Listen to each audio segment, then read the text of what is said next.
1972 would represent the last year that Ford produced a full-size convertible, and they stopped producing convertibles, at least the full-size ones, a few years before General Motors would stop. And it's probably because the sales were just so poor. In fact, Ford sold just 4,234 of these convertibles in 1972, the final model year for it. In 1971, the first year for this body style, Ford sold 5,700-ish of these convertibles. So by this point, they really weren't great sellers, and I think Ford was probably, happy to get rid of the complexity of not having to build this convertible in-house. It's one of the reasons why a lot of later convertibles built by any auto company would often be done by a company like American Sunroof because they were generally lower volume. Now, this particular 1972 LTD convertible is a very special one for a number of reasons. The first is the color scheme, the black on red, which is ultra rare. Many people did not order black cars, and you can imagine for convertibles, most people didn't order black cars either because they didn't want to get overly hot. But this one is ordered in a super awesome color scheme. And from what I can discern, it's also a very highly optioned model. We can already detect a few options just from this particular photo, including those supersized cornering lamps up front ahead of the front wheel, the optional turbine vane wheel discs with the red centers. I love those wheel discs. One of my favorites for Fords. I have an NOS set for my 68 LTD. I'm just afraid to put them on because they're just absolutely gorgeous and new in the box. And this one has the passenger outside rear view mirror too, which is a rare option for this time frame. Cars did not come standard with that passenger outside rear view mirror, so somebody opted for it. Might have been a dealer-only option at this point. And up front, 1972 was the last year for this style front end on the LTD, the so-called Bunky beak front end. And why is that? Well, Bunky Knudsen had come over from General Motors. He was recruited by Henry Ford II to become president of Ford Motor Company. Henry Ford II, I believe, just didn't necessarily think that Lee Iacocca was the natural successor. And one of the things that Bunky brought over, in addition to some stylists from GM that included Larry Shinoda, were some styling tastes. And more specifically, Bunky asked Ford stylists to make the Fords look more like Pontiacs. For what reason, I don't know. But Bunky Knudsen was previously head of Pontiac division before it was turned over to John DeLorean in the mid-1960s. And so you get a little bit of the kind of 69 Grand Prix-esque front end on these Fords for 71 and 72. And that front end would get blunted in 1973 as the 5-mile-an-hour impact standards would come in place. And Ford had to put a heavier bumper on the front of the LTD. But also, Bunky had left by that point. He was let go by the same person who hired him, Henry Ford. And so with his departure came the departure of the Bunky beak. The Bunky beak was probably most prominent on the 70 and 71 Thunderbird, but here it is here in a very similar fashion. I actually think it's a handsome-looking LTD, not a bad necessarily direction for the styling to go in, although I'm sure that designers hated that direction that was requested of them. And now turning to the rear of the car, I think that this car is pretty well proportioned. I do love the feature lines on the rear quarter panel, as well as the fender kind of extending partway through the door there.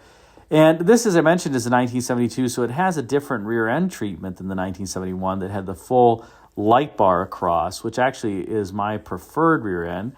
But this one doesn't look bad. And you do have those metal strakes at the lower portion of the body. Those, I believe, are plastic. They're not actually metal, so Ford went a little cheap on them.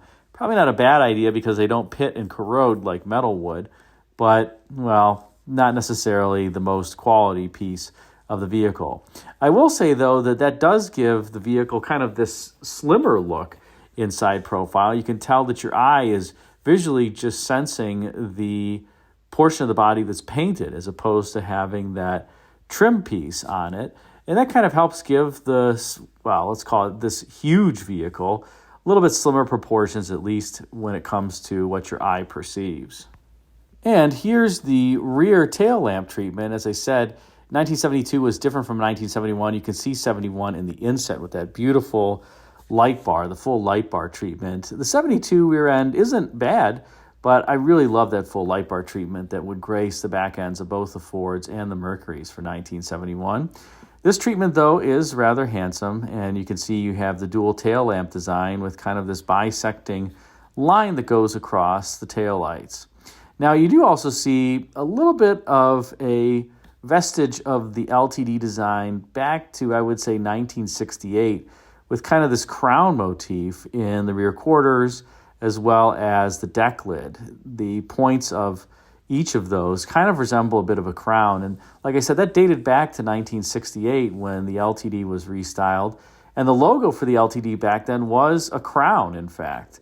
Here it didn't quite make sense because the LTD logo had evolved, but I guess they decided to keep the form language and keep it a little bit similar to what was introduced in 68. By the way, 68 is my favorite LTD ever produced, and I have one in black.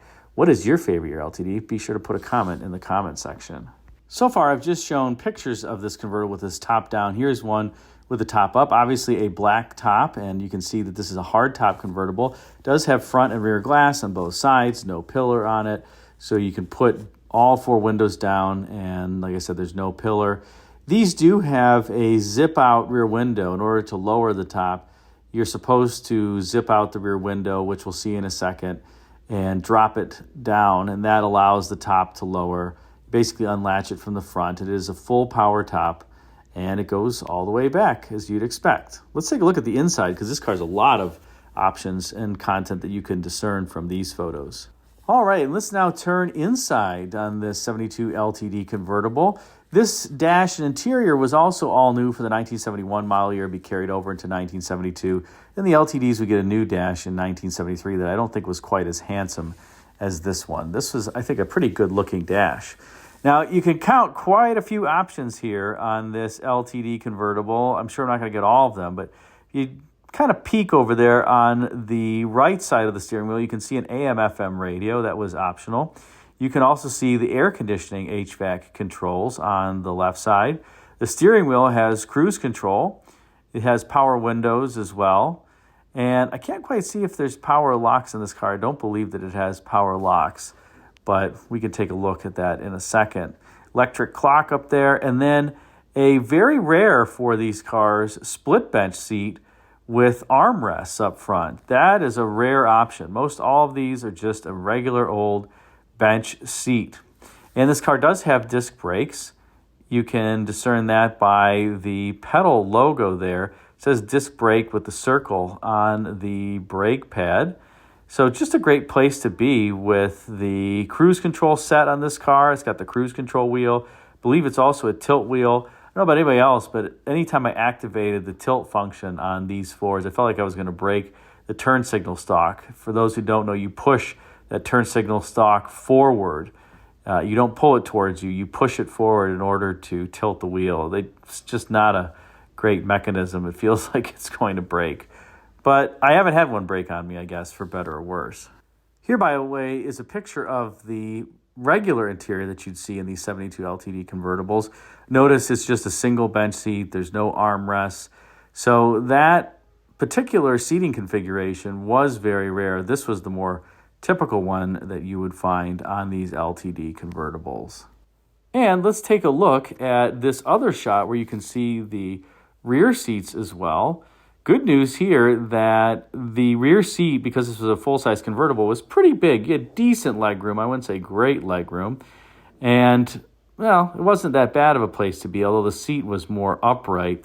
You can see this squeezed a little bit by the trim panels and the convertible top mechanism, as opposed to the standard full-width rear bench seat. I do think, by the way, this car does have power locks. I think I can discern a power lock switch there on the driver's control panel, in addition to the 4 window switches. So, again, fully loaded vehicle, super rare with those split bench seats up front. I wish they had a little bit more jazzy interior in these, at least as an option, but they didn't. It probably didn't make sense, given that they were selling less than 5,000 of these by this point anyway. It just didn't make sense to have that particular complexity on these cars. And turning under hood, we see yet another option here, and that is the Top Dog 429 cubic inch 4 Venturi, that's what the V stands for, V8 under hood. This made, I believe, 208 horsepower in this particular year. Not all that much horsepower, but certainly a lot of torque. When you drive these cars, they feel pretty peppy. 72, though, was not a great year for these big block Fords. And they had a 1-year-only D2 VE cylinder head that had a tendency to ping if you didn't fill the car up with relatively good fuel. I always put in my 72 Fords, unfortunately, or fortunately, I have a lot of them. I always put premium fuel in them, and then I don't have to worry about the pinging. But there's no EGR valve on these. That would come into play in 1973. And as a result, you do have to be a little bit careful. So if you have the timing set at stock, base, advance, make sure you don't hear any spark knock on your 429 powered Ford from 1972. Again, that's attributable to those D2 VE heads. You also can see the high C juice can there on the driver's side fender. Well, these things love and have tons of vacuum running all through them. It's probably for the climate control. I can't recall exactly what that particular vacuum can is for, but there is one for the climate control so that you can change it when the car is off. And you can see the standard York Tecumseh 2-piston compressor there. That was a relatively rare option on convertibles because people thought if it's a nice day, I'm going to drop the convertible top, and air conditioning was an expensive option. And that's the story of this particular last year 1972 Ford LTD convertible. And I have to say, it's a very handsome looking convertible. It's kind of unfortunate that they were discontinued after this, and there really aren't many left. I rarely come across them, although the good news is that when you do come across a convertible, oftentimes that person kept it garaged. It only came out on nice days. So they tend to be in better shape, I would say, than the average 4-door LTD as an example, or even the 2-doors, just because they were often used as special occasion cars. So I've seen some over the years. I almost bought one a few years back, and I passed on it. I probably shouldn't have. It was a 20,000-mile original car. The one that you just saw was a 40-ish thousand mile original car in beautiful shape. The one that I was looking at was powder blue, or pastel blue as Ford called it.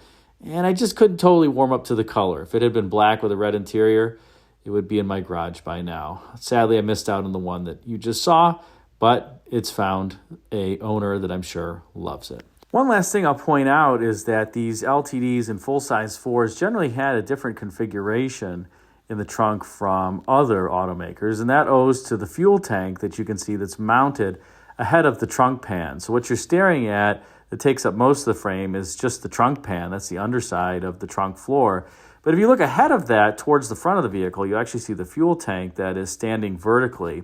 And that gave you this super deep well trunk floor that some people liked because it enabled a lot of cargo carrying capacity. Some people didn't like because it meant you put groceries in the back, you had this pretty high liftover that frankly was a bit annoying, I have to say. I don't know that I necessarily loved the deep well trunk. It was also a bit odd-shaped, but like I said, Ford continued it for many years, and their customers generally loved it. Even the Panther platform cars until the end had a similar style trunk. So I guess it worked for some people. Thanks again for watching.